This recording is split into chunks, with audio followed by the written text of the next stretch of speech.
This Steve Forbes, Forbes Media Chairman and Editor-in-Chief, and Liz Peek, syndicated columnist and Fox News contributor. So apart from Kamalanomics versus Bidenomics, here, I will posit, start with you, Liz. There's a lot of lousy economic news. I'm not going to say we're in a recession yet. I will say there's a threat of recession. I call it the front end of recession, whatever. People are worried about it.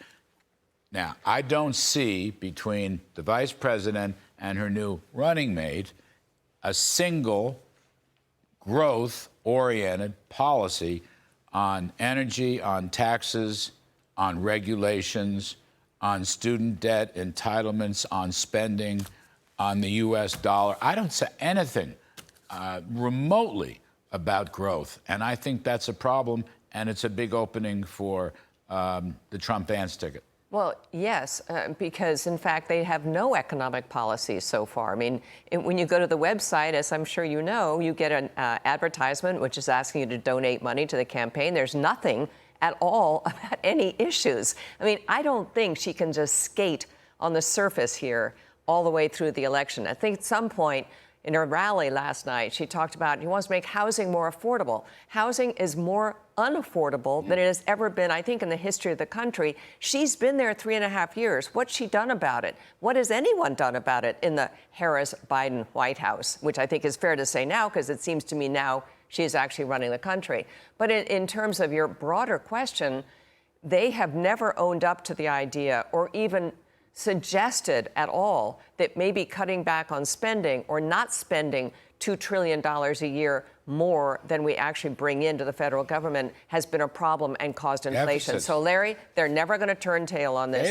They don't believe it. They don't believe it. That's their How that's their she's going agenda. to fix the economy. That's what she said. Steve, wait, hang on a second. J.D. Vance is our newest recruit. He's coming along quite nicely. Take a listen to what he told me in a phoner interview last night.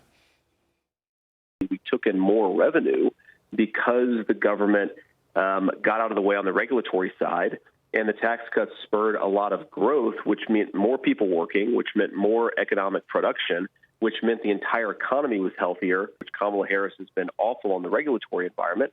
But possibly the worst way, Larry, has been on energy, right? They're trying to drive American energy out of business with their regulations. Yeah. Now, I would posit those two short paragraphs could win you an election. Well, you've been a very good teacher, Larry. and a very persistent one. And student Vance is taking it to heart. Picking up his game. Yes. I know. And that's a good thing, especially when he's going to have a debate. I think Donald Trump's going to have a debate. Yeah. And that's the issue you hammer. Are you better off today than you were when Donald Trump was president? Case closed. And this thing, I love Harris saying, oh, I'm going to tackle inflation day one. Right. Why don't you do it now? Yeah. Right. Why wait? Why wait? I don't know what it means. Actually, it's a tricky business because, I mean, we're talking money and politics here. I remember Barack Obama with the same kind of idea. He would give you the conclusion, but he wouldn't give you the how to do it. Right. I actually remember Bill Clinton. He said, I feel your pain. But then in his first term, he raised taxes across the board and the economy was a shambles. Then he got whooped in Congress and he changed his view. So this has been tried before. I'm just saying, be careful what you wish for. But I think Trump and Vance, Trump's good on growth. That's not the problem. He has an occasional detour, but basically pretty good. Vance getting better and better. I think that's a big plus. I do, too. And I wish they would spend more time talking about regulation. Donald Trump was so powerful in rolling back regulation, not just... Remember, and that was in the wake of Obama being president, who ladled onto the economy more red tape than ever had happened before. It was costing thousands, tens of thousands of dollars for the American family and millions for every business. That's something I think that everybody understands. Everyone hates all that red tape, particularly small business owners. And small business owners always talk to me about how Trump made their life easier, and this crew has made their life more difficult. And by the way, I think in Minnesota, if we're interested in what Tim Walz has to say about it, taxes are very, very high, and I think regulatory changes have been a feature of his governorship, People are fleeing Minnesota left and right. We're going to get to that later in the show. Steve Forbes, I don't know, do you think we're in a recession or not? Do you think the Fed should have these emergency rate cuts that people are talking about? It just says they're in a panic, that they blew it yet again. And as you've emphasized rightly, let's not worry so much about interest rates. Let the markets do that, and get to the Fed. Say to the Fed, stop trashing the economy. Stop trying to depress the economy. That's not what causes inflation. The spending, what the Federal Reserve does in terms of financing debt, causes inflation.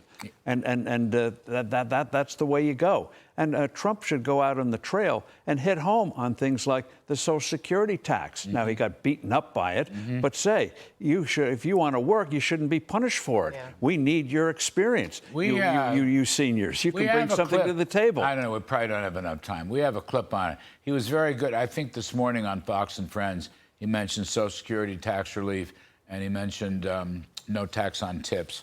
And after all, the grand look, J.D. Vance sounded like Steve Forbes and Arthur Laffer curve. That's what he was saying. Revenue, tax rates went down, revenues and encouraging went up. work. I mean, he did actually raise that issue that Democrats are always trying to suppress work. That really is not good for the economy. And on regulation, go out and talk to real people, small businesses, the kind of crap they have to put up with, so people see it. Stories work. Don't just say regulations are bad. Here's how it's bad. Here's how it's costing you. Yeah, 100%. All right, we're going to go for it. Liz Peek, Steve Forbes, thank you very much. Thank you.